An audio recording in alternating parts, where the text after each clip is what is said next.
तो दोस्तों आज हम राजस्थान सीटी के लिए 25 इंपॉर्टेंट प्रश्नों के बारे में बात करेंगे और ये सभी प्रश्न मोस्ट इंपॉर्टेंट सिलेक्टेड प्रश्न हैं और परीक्षा में आने लायक प्रश्न, इसलिए वीडियो में अंत तक बने रहे। तो चलो वीडियो को शुरू करते हैं।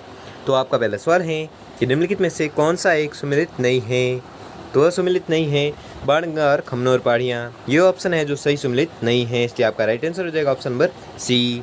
तो दोस्तों आपको 25 प्रश्न दिए जाएंगे, जिसमें से आपने कितने प्रश्न सही है वो हमें लास्ट में कमेंट में ज़रूर बताइए, जिससे कि आपकी प्रिपरेशन का पता चलता रहेगा। तो अगला प्रश्न देखते हैं। अगला सवाल है कि वापणी या बामणी किस नदी की सहायक नदी है। तो यह सहायक नदी है चंबल नदी की। ये भी मोस्ट इंपोर्टेंट प्रश्न है, परीक्षा में आने लायक प्रश्न है कि वापणी या बामणी किस नदी की सहायक नदी है। तो आपको याद रखना है यह सहायक नदी है चंबल नदी की। अगला सवाल है कि अनास एक तथा चाप किस नदी की सहायक नदियाँ हैं। तो यह सहायक नदियाँ हैं माही नदी की। अगला सवाल है कि कवास में बाढ़ का पानी किस नदी का था। वेरी मोस्ट इंपोर्टेंट क्वेश्चन है, बहुत बार पूछा जाता है एग्जाम में कि कवास में बाढ़ का पानी किस नदी का था। तो यह था लूणी नदी का। अगला सवाल है कि प्रसिद्ध तीर्थ स्थल गलियाकोट किस नदी के किनारे स्थित है। तो यह जो स्थित है यह स्थित है माही नदी के किनारे। ठीक है, ये भी वेरी मोस्ट इंपोर्टेंट क्वेश्चन है, बहुत बार पूछा जाता है एग्जाम में कि प्रसिद्ध तीर्थ स्थल गलियाकोट किस नदी के किनारे स्थित हैं। तो आपको याद रखना है यह स्थित है माही नदी के किनारे। अगला सवाल है कि निम्नलिखित में से कौन सी नदी उत्तर से दक्षिण की ओर बहती है। तो वह नदी है घग्गर नदी। ठीक है, घग्गर नदी है जो उत्तर से दक्षिण की ओर बहती है। ये भी मोस्ट इंपोर्टेंट क्वेश्चन है, बहुत बार पूछा जाता है एग्जाम में कि उत्तर से दक्षिण की ओर बहने वाली नदी कौन सी है। तो वह नदी है घग्गर नदी। अगला सवाल है कि राजस्थान की किस नदी को स्थानीय रूप से वन की आशा कहा जाता है। ये भी मोस्ट इंपोर्टेंट क्वेश्चन है, प्रश्न की वन की आशा किस नदी को कहते हैं। तो यह कहते हैं किस नदी को। तो आपको याद रखना है यह कहते हैं बनास नदी को। क्या कहते हैं, वन की आशा। अगला सवाल है कि भीमलत जलप्रपात अवस्थित है। तो भीमलत जलप्रपात अवस्थित है कहाँ पर। तो यह अवस्थित है कहाँ पर, तो मांगली नदी पर। ठीक है, मांगली नदी पर अवस्थित है कौन सा जलप्रपात। तो जलप्रपात है भीमलत जलप्रपात। अगला सवाल है कि निम्नलिखित में से कौन सी माही नदी की सहायक नदी नहीं है। तो वह है जोजरी नदी। ठीक है, जोजरी नदी है जो माही नदी की सहायक नदी नहीं है। अगला सवाल है कि निम्नलिखित में से कौन सा सही सुमेलित नहीं है। तो सही सुमेलित नहीं है वो बताना है। तो वह है बिजराल पहाड़ियाँ बनास। ये जो ऑप्शन है ये सही सुमेलित नहीं है, इसलिए आपका राइट आंसर हो जाएगा ऑप्शन नंबर डी। अगला सवाल है कि निम्नलिखित में से कौन सी नदी राजस्थान से होकर नहीं बहती है। तो वह नदी है ताप्ती नदी। ठीक है, ताप्ती जो नदी है वह राजस्थान से होकर नहीं बहती है। अगला सवाल है कि राजस्थान की किस नदी को रुंडित नदी कहा जाता है। वेरी मोस्ट इंपोर्टेंट क्वेश्चन है, बहुत बार पूछा जाता है एग्जाम में कि राजस्थान की किस नदी को रुंडित नदी कहा जाता है। तो आपको याद रखना है यह कहा जाता है बाणगंगा नदी को।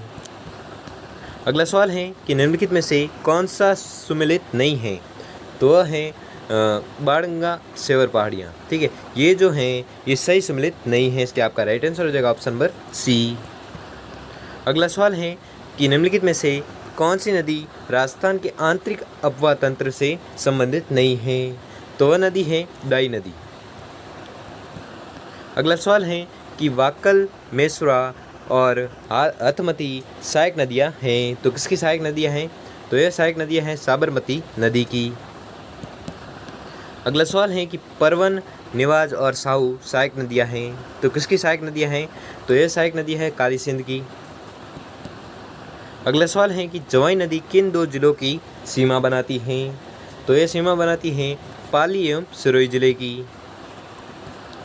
अगला सवाल है कि निम्न में से कौन सी नदी लूणी की सहायक नदी नहीं है। तो वह नदी है साबी नदी। ठीक है, साबी नदी है जो लूणी की सहायक नदी नहीं है।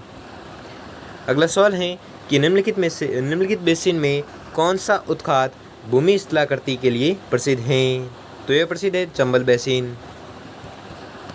अगला सवाल है कि गांधी सागर और राणा प्रताप सागर बांध निम्न में से किस नदी पर अवस्थित हैं।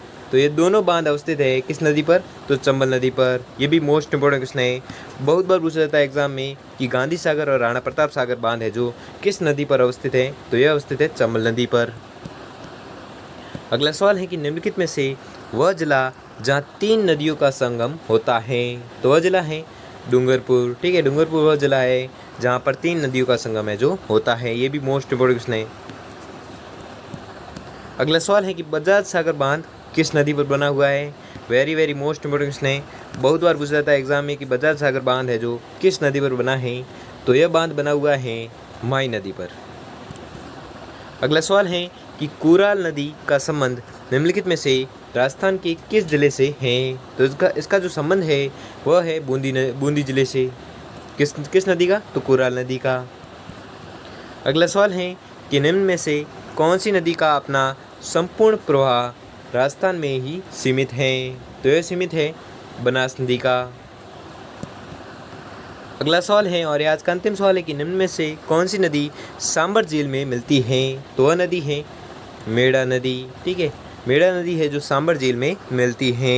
तो दोस्तों आपको वीडियो कैसा लगा कमेंट में ज़रूर बताइए, और अगर आपके लिए ये वीडियो थोड़ा सा भी हेल्पफुल साबित हो तो वीडियो को लाइक, और चैनल पर नए हो तो चैनल को सब्सक्राइब कर लीजिए और बेल आइकन को प्रेस कर लीजिए, जिससे कि वीडियो की नोटिफिकेशन है जो आपको मिलती रहेगी। धन्यवाद।